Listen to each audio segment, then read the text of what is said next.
Hi hello నమస్తే welcome back to our channel. నా channel subscribe చేసి ఫాలో అవుతున్న ప్రతి ఒక్కరికి కూడా చాలా చాలా థ్యాంక్ యూ సో మచ్. ఇక వీడియోలోకి అయితే వెళ్ళిపోదాం.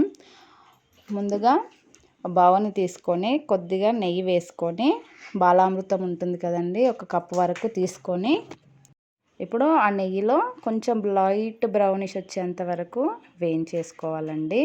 ఇలా వేయించుకుంటే చాలా టేస్టీగా ఉంటుంది, చక్కగా తినేస్తారు. ఇది చాలా బలం కూడా. ఇప్పుడు గ్లాసులు మరిగించిన పాలను తీసుకొని కొద్ది కొద్దిగా వేసుకుంటూ ఉండలు లేకుండా కలిపేసుకోవాలండి. ఒక గ్లాస్, పెద్ద గ్లాస్ వరకు పాలైతే పడతాయండి. చూడండి, ఇలా కొద్ది కొద్దిగా వేసుకుంటూ కలిపేసుకోవాలి. గ్లాస్ పాల వరకు పడతాయండి. ఇలా ఉండలు లేకుండా కలిపేసుకోవాలి.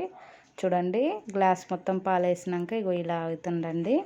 అంతే అండి, రెడీ అయిపోయింది ఆల్మోస్ట్. ఇప్పుడు కొద్దిగా బాదం పప్పు, అలానే పిస్తా పప్పు ఉన్నా కానీ ఇలా కట్ చేసుకొని వేసుకుంటే రెడీ అయిపోతుందండి. ఎంతో టేస్టీ అయిన బాలామృతంతో స్వీట్ చాలా బాగుంటుంది, చక్కగా తినేస్తారు కూడా. ఇది చాలా బలం కూడా అండి, పిల్లలకు కూడా. పొడిగా తినరు కదండి, ఇలా అయితే చాలా చక్కగా తినేస్తారు, పెద్దవాళ్ళకు కూడా తినేయచ్చు.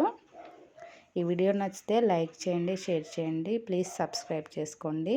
Thank you for watching.